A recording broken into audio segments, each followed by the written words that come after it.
Welcome to Pindar Poetry. We hope you learned something new. You begin by confirming the exact Kinect model and connecting it. Plug the sensor, attach the power/USB adapter, and power the unit. You must position the sensor at chest to head height and clear a 6-10-foot workspace so the whole body stays visible. Once connected, install the Kinect SDK or compatible drivers on your PC. Make sure the camera, depth, and IR streams appear in the test utility. This early verification prevents wasted effort later. Now you calibrate and establish a stable skeleton.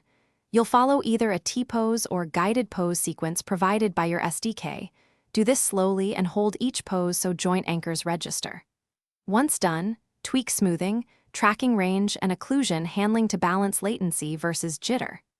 Next, connect the Kinect to your target software, Unity, Unreal, or middleware, via the appropriate plugin. Then verify joint ID and coordinate space orientation, so the avatar mirrors your movements accurately.